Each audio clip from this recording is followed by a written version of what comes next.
өлілер үстіде тұрады, ал тірілер астыда тұрады деген. Өлілер үстіде тұрады, ал тірілер астыда тұрады. Ал достар, 14 февраль, ақпан. Бір 25 градустай бар шығар, салқын. Таңғы сағат 6:35 кетті. Біз балыққа бар жатырмыз. Қарыңыздар, не деген суық, бірақ қандай шатырлап тұрған. Қырт деген. Машина кірейік. Сайсан көліне кетіп барамыз.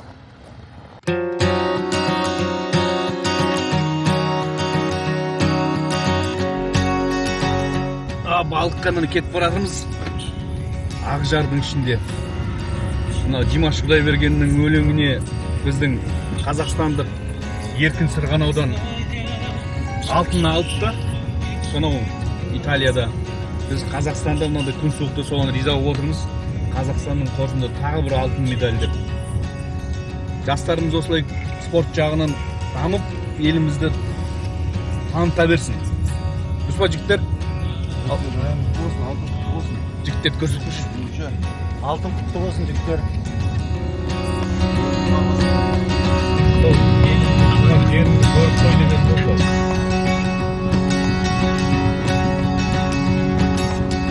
Мынау алдымызда кетіп баратқан машина Орыстың машинасы ВАЗ-10 деген. Оның алдында УАЗик кетіп барады. Мыналардың қасында біз тұрып қалсақ, қиынып ұят боламыз.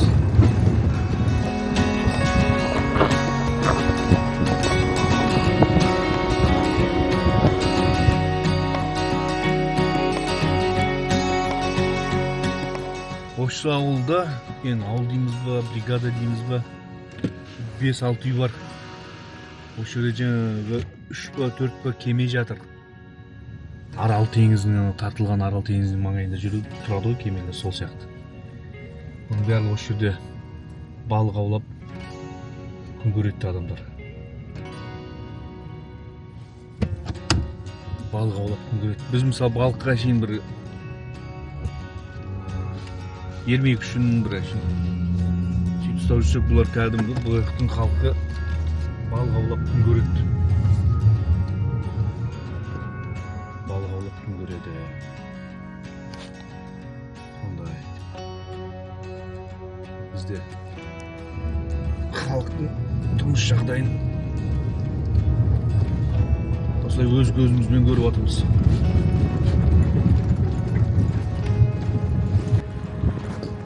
Балық аулайтын жерге келдік енді.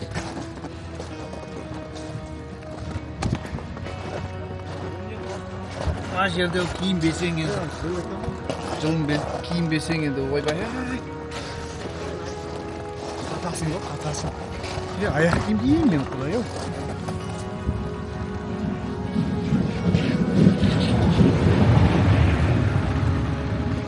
Осы жерге лагерь құрамыз. Палаткаларды құрамыз. Осы жерде кешке дейін мүмкін түнеп қаламыз осы жерде. Достар, енді байлап қойған балық жоқ. Балықтың бәрі судың астында. Сол балықтарды ұстау, оны табу. Қандай лунка дейді ғой. Лунканың қазақшасы не екен? Суға тесісеміз ғой. Судың тесігі. Сондай қанша қазылатын құдай біледі. Ең бастысы қазып дұрыс қандай көп балық жүретін жер табу керек қой бізге. Сөйтіп сол жерде қазір міне қараңыздар достар. Қазір мында палатка біз не алып жүр дейсіз ғой. Осында бізде 2 палаткамыз бар, астына төсейтін жылы нелеріміз бар. Жігіттердің энергиясы көрінген көп. Сағынып тұр барлығы. Қазір мен қорқып отқаным, балық аршып тазалап шашып қаламыз ба деп қорқып тұр. Жігіттердің настроеніне қарап. Лайым сондай болсын енді. Күн суық. Оператордың қолы жаурап отыр. -20. Керемет. Қалай? Муслим? Точно ма? Бұл жерде тұрып қалмау керек та қозғалып тұру керек. Билеп тұру керек па? Қандай өлеңге билейміз? Балықшыда күтіп отыр екі дос. Сенікі рэп сияқты ғой жаңа. Балықшыда күтіп отыр екі достар. Мынандай аязда қатқамас үшін бірінші орында мынау ұшып кетпесін. Палатканы тігіп тастау керек, өйткені нан тастамам керек. От жаға берейін.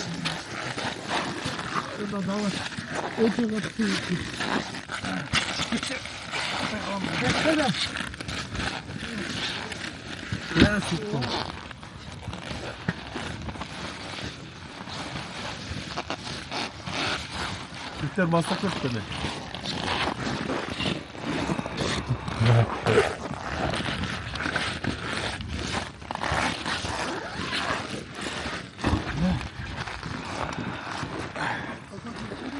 Енді біз мына жергілікті балықшылар сияқты үйренбегенбіз ғой суыққа. Бізге бірінші орында жылын отыратын жер керекті, сол үшін қазір мына біздің палаталар құрамызда ішінде пешіміз бар, стол, су, орындықтарымыз бар бәрін. Соны қазір реттеп алып, Алла қаласа жылынып балық аулап отырамыз, шай ішеміз дегендей. Сол үшін бізбен бірге болыңыздар, біз үшін балет етіңіздер. Қазір балқаны бұрт етіп жатыр.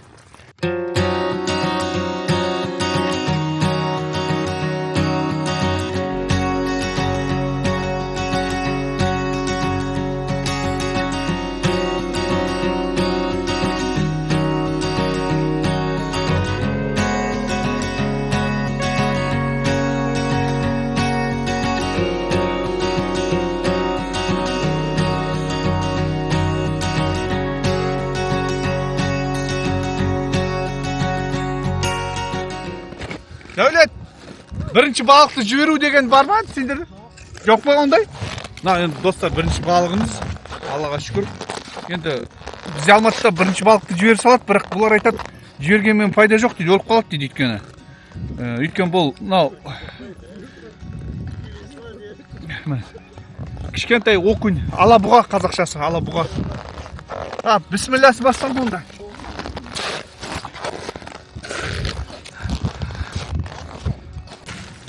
Мына жерде қазір палатканың ішінде тұратын пеш дайындалып жатыр. Қарай, сыртқа қарай. Достан астына бірден қой керек ана.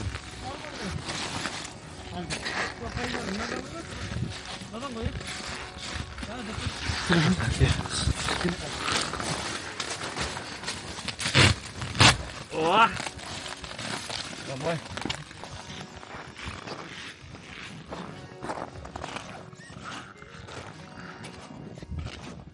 Оно несет. Ваш сахар, ваш сахар.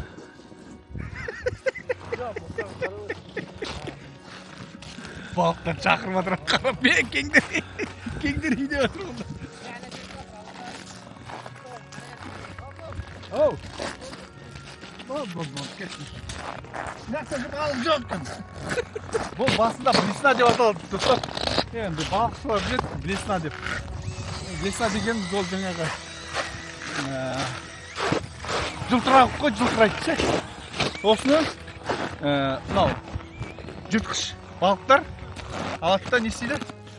Балық екен деп қабат, былай айтқан кезде. Шап береді, сол кезде жаңағы ұсталып қалады қармаққа. Бұған басына андай шылау үшін ештеңке салмайсың. Тек қана осы блеснаға аулайсың, жылтыраққа. Қазір ана жерде жергілікті балықшылар, біз мысалы бір қармақпен ұстап отырмыз ғой.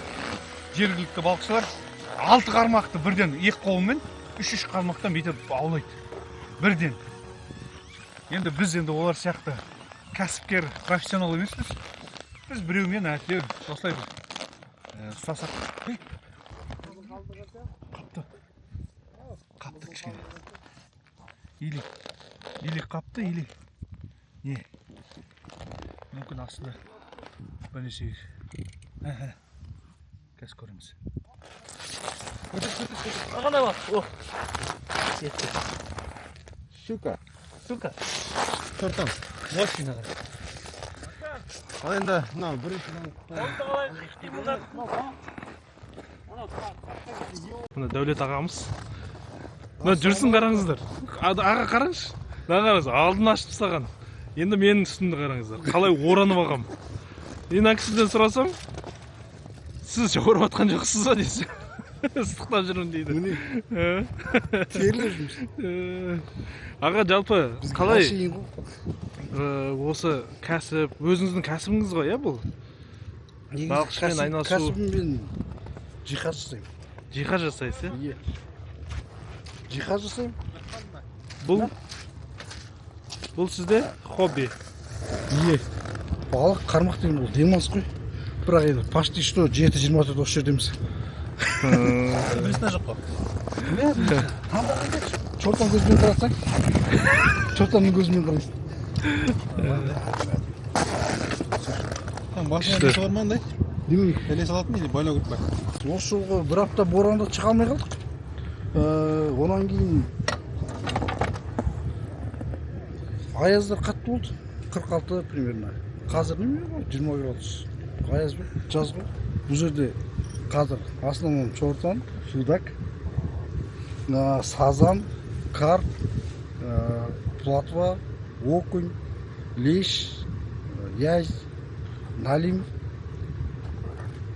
Осы біраз түрлері бар, бекіре бар.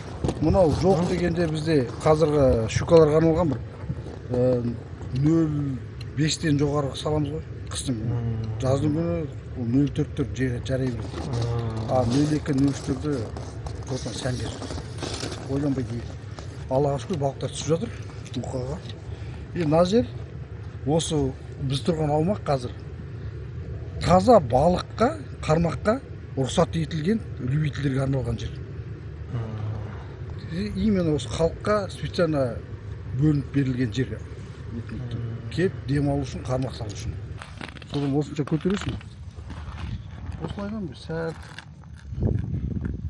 достым береді.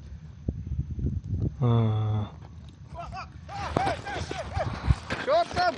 Майя, нормально чортан. Анау үлкен ғой кәдімгідей. Достар, тағы да міне шортан ұстадым. Опа, тұр.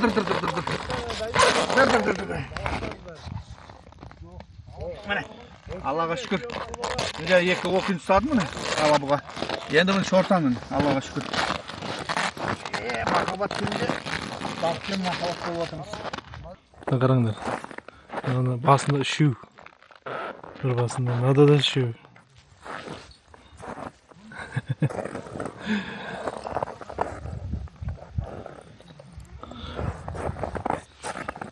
Жетсіне бір екі шіртеміз. Жетсіне.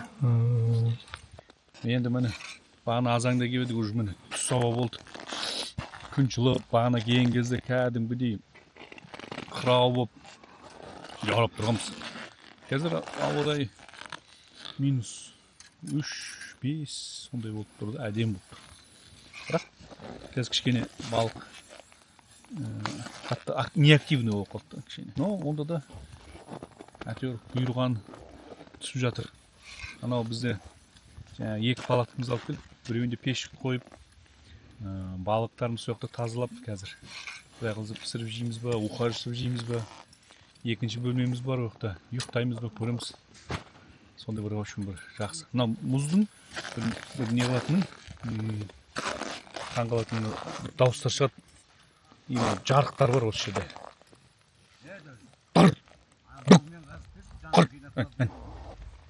Естідің бе? Естідің бе?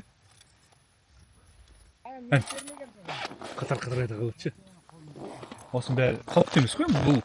Бұл где-то бір жаңа 1 метр ма сондай мұзды. Бұл Алакөлдегідей не емес.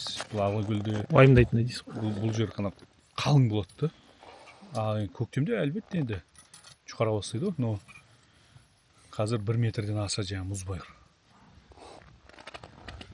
Біз келер алдында осы жерде бір аптадай қар жауып боран болған екен. Қар көп жауған, бірақ боран көлдің үстінде неғып түседі екен.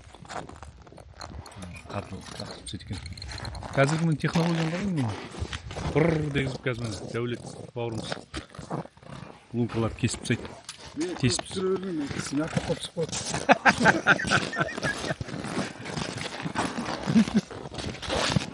Бізде не ғой, бізден қаладан келіп біздікі бір енді бір ермек жаңағы бір демалыс қой былай айтқан кезде. Жігіттер осы балық аулап бала шағасын асырайды, Аллаға шүкір. Рызық жатқан адам ештеңе таппайды ғой.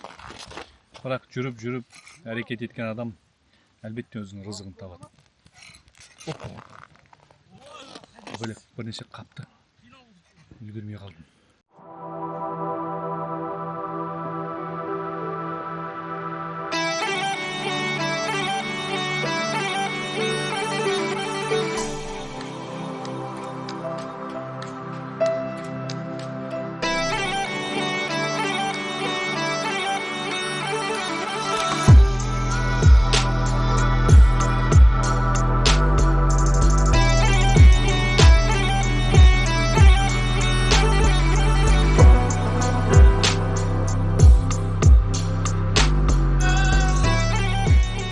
Салмағы 2 килограммдай бар.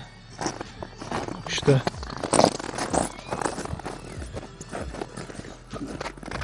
Керемет жақсы. Әдемі демалыс болып отыр. Біз Зайсанда ұстадық жаңа. Біз Зайсан көлдің үстінде балық алып, шортан балығы, алабұға балығын аулап отырмыз. Енді вообще-то Алматыда жақсы бір ресторанда отырып, осы балыққа тапсырыс беріп отырсақ та болар еді. Бірақ енді мынаудың бұндай аулап, осы демалыстың орны бөлек та. Содан кейін міне осылай демалыста жүрген жағдайымыз бар. Бәріңе ассалаумағалейкум.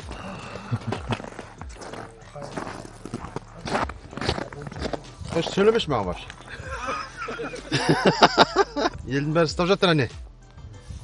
Солардан ал. Жақсы керемет демалыс. Мәселе көп балық ұстауда емес қой, процесс қой.